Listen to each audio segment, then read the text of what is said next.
found my daughter's diary by accident, and what I read in it destroyed the mother I thought I was and built a better one. The diary was under her mattress, and I wasn't snooping. I was changing her sheets because she was sick, and it slid out and fell open on the floor, and I saw my name. I should have closed it. Every good parent knows you close it. I stood in my 15-year-old daughter's bedroom and read every word. 40 pages in, her handwriting describing a mother I did not recognize and could not dismiss because every single thing she wrote was true.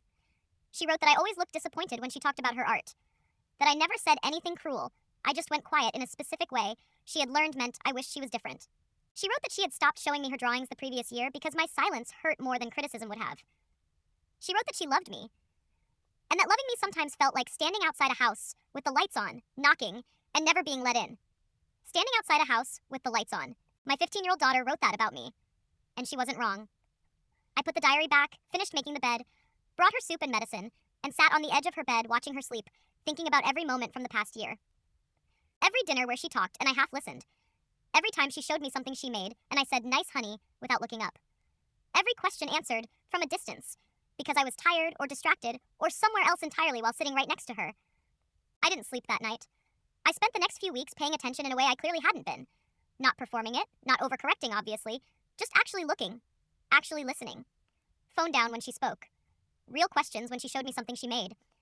I watched her notice. She didn't say anything, but something in her face slowly changed, like a room getting warmer. 6 weeks later, I told her. I sat next to her on a Sunday morning and told her I hadn't been showing up the way she deserved, that she should never have had to wonder if I was proud of her, because I was, completely in ways I had failed to say out loud. She looked at me for a long moment and said, "How did you know?" Not a question. Not quite an accusation. Just 4 words telling me she had been waiting, not for me to find the diary, but to notice on my own, to care enough to look closer without being forced to. I told her the truth. Found it by accident. Read it. I was sorry. I understood if she was angry. She was quiet for a long time. Then she leaned her head on my shoulder. We sat like that for almost an hour without saying anything. In that silence was everything. The damage and the repair and the fragile new thing growing between them. I had failed her in ways one conversation couldn't fix, and we both knew it. But I was there. Fully there. And for the first time in a long time, she could feel it. She left a drawing on the kitchen table the next day with a note that said, "Tell me what you think." I sat down and really looked at it. Wrote everything I actually saw in the margins. The colors, the composition, the feeling it gave me. I covered the whole margin. She kept that piece of paper. I saw it pinned above her desk a month later. She was standing outside a house with the lights on. I finally opened the door.